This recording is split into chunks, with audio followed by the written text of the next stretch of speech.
चलो। हेलो, नमस्कार दोस्तों। आज हम कल की सीरीज को पूरा करेंगे। जैसे कि कल हम स्क्वायर वर्ग निकाल रहे थे 2 अंक की सभी संख्याओं का, लेकिन हमने पहला वाला तरीका यूज किया था जिसका नाम था एकाधिक पूर्णविराम विधि। आज हम उपसूत्र अनुरूपण विधि से 2 अंक की समस्त संख्याओं का वर्ग निकालना सीखेंगे और कम से कम समय में सीखेंगे। तो इस विधि में 3 खंड होंगे। कौन से? 3 स्टेप में इसका उत्तर देना है अपने को। और ये कहने मतलब एक सर्वसम्मका हम लोग पहले से पढ़ के आ चुके हैं, क्योंकि हमको ये पता है कि हमें ये सर्वसम्मका हमेशा याद रखना है। a + b का whole square is equal a square plus 2ab और प्लस b स्क्वायर। इसी सर्वसम्मका के जरिए हम 3 खंड में किसी भी 2 अंक की संख्या का वर्ग कम समय में कर पाएंगे।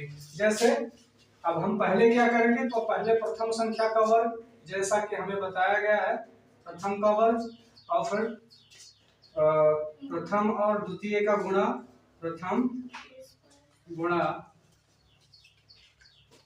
द्वितीय संख्या और फिर इन दोनों का गुणा 2 से, और फिर द्वितीय संख्या का वर्ग। क्या है? द्वितीय संख्या का वर्ग। इन 3 खंडों के हिसाब से हम इस विधि को जो है अप्लाई करेंगे। तो हम सीखते हैं 2 अंक की किसी भी संख्या का वर्ग करना। जैसे हम एग्जांपल के लिए बताते हैं, पहली जो 2 अंक की संख्या हम लेते हैं वो है 22। कौन सी है? अब 22 का स्क्वायर हमें करना है और उपसूत्र अनुरूपण विधि का यूज करना है, उपयोग करना है। तो कैसे करेंगे? इन्हीं 3 फॉर्मेट का यूज करेंगे। जैसे हमने बताया कि पहली संख्या हमने 2 को a माना और इस वाले को b माना। मान लो कोई ऐसा संख्या है ab बराबर कोई संख्या है, तो हम पहले इसके हिसाब से इसको अप्लाई कर लेते हैं और इस संख्या का हमें वर्ग करना है। ab नामक 2 संख्या है, उसका हमें वर्ग करना है। तो ab में हम पहले a का स्क्वायर करेंगे, फिर 2ab और फिर b का स्क्वायर। मतलब कहने का मतलब वही सर्वसम्मका है, उसी के अनुरूप हम इस जो है संख्या का वर्ग करना सीखेंगे।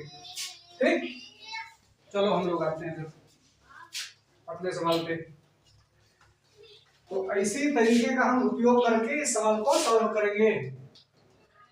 और ये तरीका तब काम आएगा जब 2 अंक की संख्या होगी और 2